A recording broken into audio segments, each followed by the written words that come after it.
Now, more of Illinois Rising, presented by the Illinois Opportunity Project, the only show directly addressing the problems and solutions for Illinois.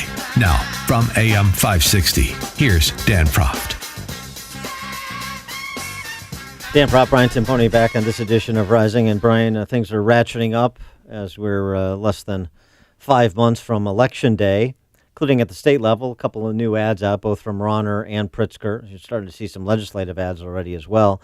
But Bruce Rauner's latest ad trying to hit Pritzker, the porcelain prince. See if you dig this. Chicago's porcelain prince of tax avoidance, J.B. Pritzker. Pritzker spent millions on his second Gold Coast mansion, then took out the toilets. To dodge hundreds of thousands in property taxes, Pritzker removed every single toilet from his multi-million-dollar second home and claimed it as uninhabitable. A royal flush of tax avoidance. Porcelain Prince J.B. Pritzker. Lower taxes for him, higher taxes for you. Yeah, and it's pretty good, too. It's colorful. You got them taking toilets out of his place, and then he's sitting on one of the thrones and reading the paper in front of his home. The property tax issue, obviously a salient one. So this is a pretty legit hit on JB. Now, I assume that his defense is he didn't want to stink up the vacation home, so remove the toilets and just do his dirty business at the other home. But anyway, it did result in hundreds of thousands of dollars in property tax savings for the billionaire. Right, and their response is always, everybody does it. Everybody appeals their taxes. Everybody plays the game. And you know what? They're right, because Governor Rauner appeals his taxes, and he shouldn't be condemned for it, because that's the system we have. I think the number is 87% of people who appeal their taxes in Cook County win the appeals. It's not that high. It's that high. No. It is that high. It's more, it's no. because because people don't appeal.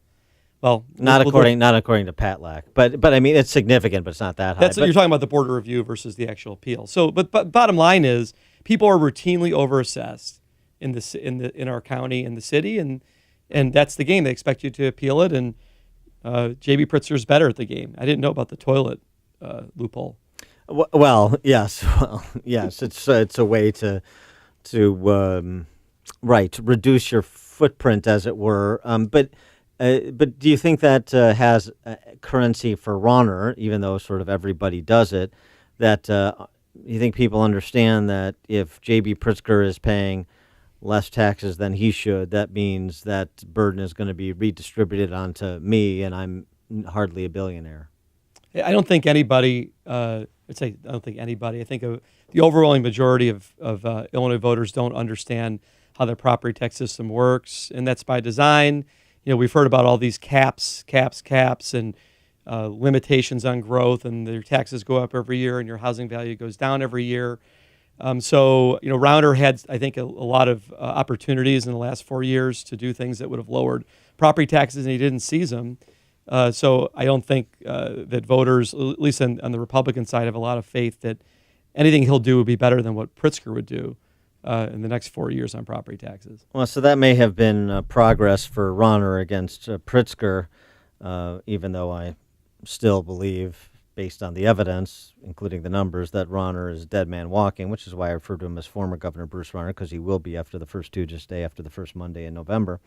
But he's also had this problem this week. Cook County Commissioner Shawn Morrison, who also happens to be the Cook County Republican Party chairman, of course he is, story in the Sun-Times about Morrison, who owns a security firm, Morrison Security, signing a letter vouching for a senior employee at his security firm to travel out of state, even though at the time he was a defendant in an indecent solicitation case centering around text messages that his employee sent to a 14-year-old girl he met at a party hosted by Morrison at Morrison's home.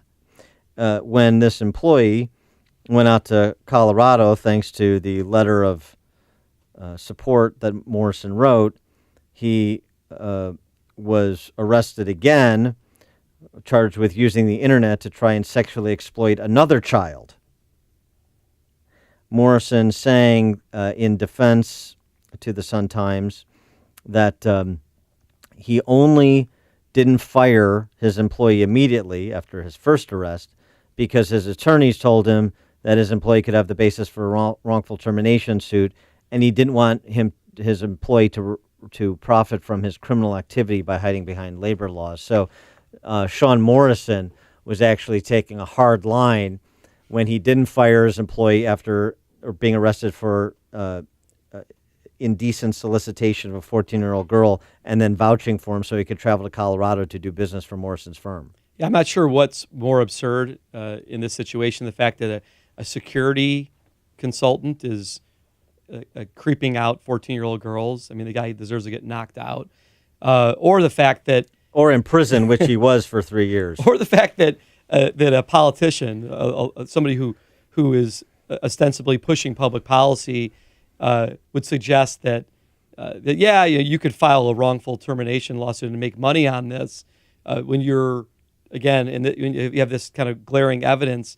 Okay, why don't you speak up and do something about it if that's actually the case? Go ahead, file the lawsuit. Yeah, exactly. Well, because he doesn't want to pay the lawyers to do it, but the fact that even that would be considered possible, it might be true, by the way, that he could do it and extort a settlement because this is Cook County. But why don't you stand up and do something about it? The bottom line is, these are people who are in these positions, to try to just take the money they can get, take the contracts they can get, benefit personally, don't rock the boat, and they hope that these things don't ever find the light of day. Morrison, Cook County Republican Party chairman, of course, was a vocal supporter of Bruce Ron in the primary. Jeannie Ives has called on Morrison to resign his post as Cook County Republican chairman in the wake of this Sun-Times report.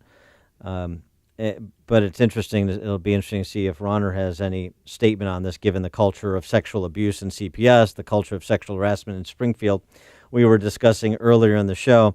And also, something else that's going to be very interesting for Morrison, his reelection to be Cook County Commissioner, because Pritzker is pouring money into some Cook County Commissioners races that Tony Preckwinkle is targeting for flipping.